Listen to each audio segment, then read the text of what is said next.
Bonsoir à tous, c'est GL de Si j'avais su.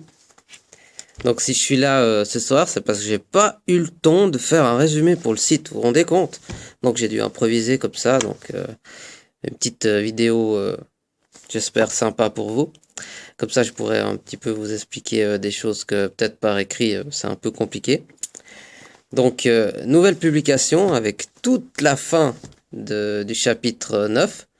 Certains l'attendaient, certains ne savent même pas que ça existe, et certains vont la découvrir. Donc, en fait, qu'est-ce qui s'est passé jusqu'à maintenant au chapitre 9?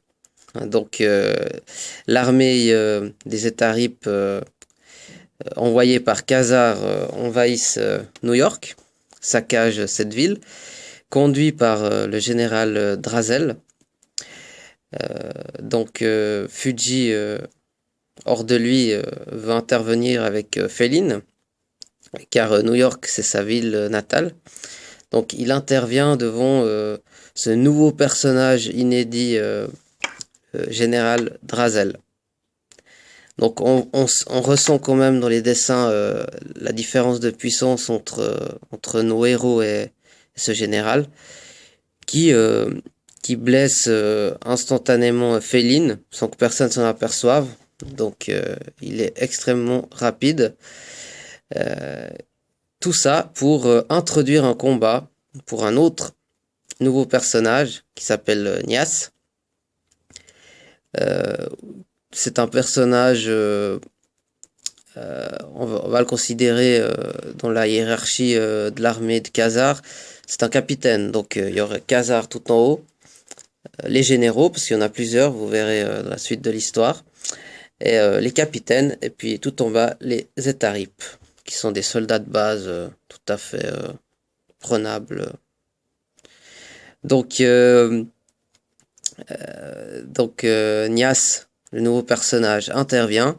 Son pouvoir particulier, c'est que il combat avec le son de ses adversaires. Donc, quand un adversaire se blesse, il utilise le son qui coule pour attaquer soit cet adversaire, soit un autre. Donc, il est, on va dire, il sait pas tellement se battre si personne ne saigne. Donc, c'est un pouvoir extraordinaire, mais inutile si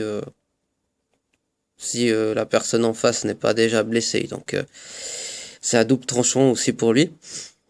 Et on a découvert que Fuji avait des difficultés contre lui. Donc qu'est-ce qui va se passer maintenant?